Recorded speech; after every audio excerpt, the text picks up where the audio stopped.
et bienvenue dans Inside, votre émission qui met en exergue des parcours inspirants et des personnalités pétries de talent.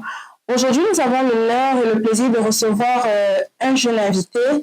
Il est PDG en Stone Group, qui est constitué justement de 2 structures. Et il va nous expliquer, on va rentrer dans son parcours afin pour vous justement de vous en inspirer. Alors, bienvenue Monsieur Komostone. Merci beaucoup. Comment vous allez? Je vais bien. Ok. Et une question en parallèle en fait. Un candidat aux élections ne vous séduit pas jusqu'ici? Est-ce que vous avez déjà justement effectué un choix? Je ne sais pas si je pose bien ma question. Hein. Le choix a été fait depuis. Vous savez, vous ne pouvez pas entreprendre dans un pays si vous ne maîtrisez pas la fiscalité et ce qui s'arrange à créer un climat d'affaires positif.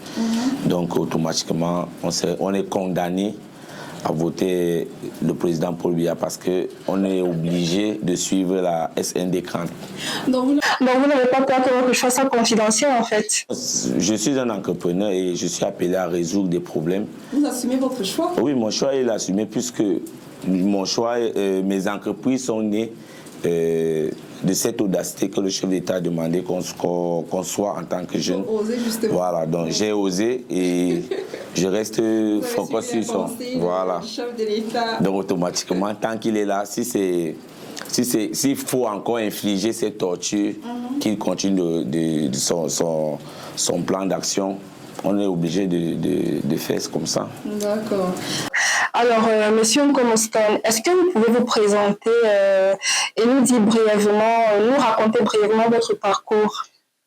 Oui, Stone Nkomo, c'est un jeune entrepreneur de 33 ans déjà. Wow. Donc, qui est propriétaire de 2 entreprises. Oui. En fait, c'est 3 entités, dont 2 entités à titre lucratif et l'autre non lucratif. Dans les 2 premiers, c'est Stone Consulting, qui est un cabinet d'études en fiscalité et comptabilité, donc dans l'accompagnement des PME. Donc, quand on s'est rendu compte qu'il y a des jeunes qui se sont lancés dans l'entrepreneuriat, déjà sur le plan légal ou que ce soit dans le secteur informel, ils avaient beaucoup de difficultés. C'est pour ça qu'on a créé Stone Consulting qui les accompagne aujourd'hui. Et ensuite, vous savez, le Cameroun, dans les discours de celui qui a depuis 40 ans et poussière eu la chance et la bénédiction de conduire ce pays, prône l'import-substitution. Et lorsque nous avons checké cette liste des produits que le Cameroun aujourd'hui importe, nous nous sommes retrouvés avec des produits qui font la honte pour une nation. C'est-à-dire ces petits bâtonnets en cul-dent, que nous appelons cul-dent. Le Cameroun importe ces produits aujourd'hui, qui sont des déchets industriels des pays de l'Occident et principalement de la Chine. Mais on s'est rendu compte qu'on a la matière première pour pouvoir fabriquer ces bâtonnets-là. Et on a donc pris l'engagement de créer Stone Bamboo Toothpick Sale, qui est aujourd'hui fait dans la transformation industrielle du bambou, dans l'optique des cure-dents Lady, qui sont les cure-dents pour adultes. Nous avons les cure-dents Malika, qui sont des cure-dents pour les enfants. Et nous avons les brochettes médicaments toujours Fabio, pour vos barbecues. Donc voilà les 2 structures qui sont à but lucratif. Et maintenant nous avons créé Stone Learn. Stone Learn, c'est cette structure qui permet de partager les compétences, les expériences, que ce soit aux détenus, parce qu'on a un programme pour la réinsertion des détenus. On a un programme pour la réinsertion des enfants de la rue.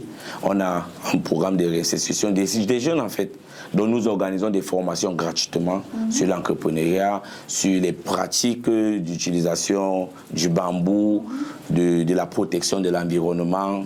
Donc, c'est le rôle de Stone Learn là-bas. Je dis très difficile, parce que vous voyez, nous, on a eu une chance. Je ne suis pas sûr que les autres en ont. Il y a un journaliste de France 24 qui nous avait demandé « Est-ce que vous êtes sûr que vous allez réussir ?»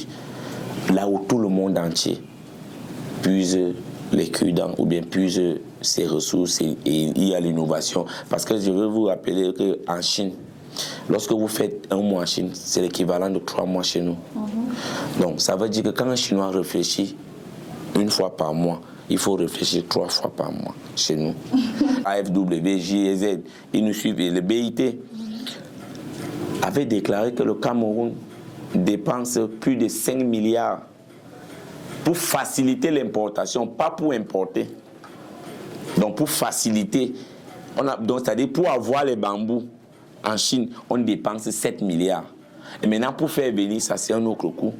Et pour quelqu'un qui est lucide, ce que vous ai dit, et je le dis toujours, j'avais répondu à un candidat à l'élection présidentielle, le secrétaire du PUS, Serge Espoir Matomba, qui a dit, entre parenthèses, qu'il se pose des questions si nous sommes dans un pays normal, de savoir que même le cure-dent est importé. Vous savez ce que ça veut dire? C'est la honte totale dans un État. J'ai répondu en disant non, au Cameroun, ce n'est plus comme ça. Il faut actualiser. Mon objectif, c'était de sauver le Cameroun de cette honte.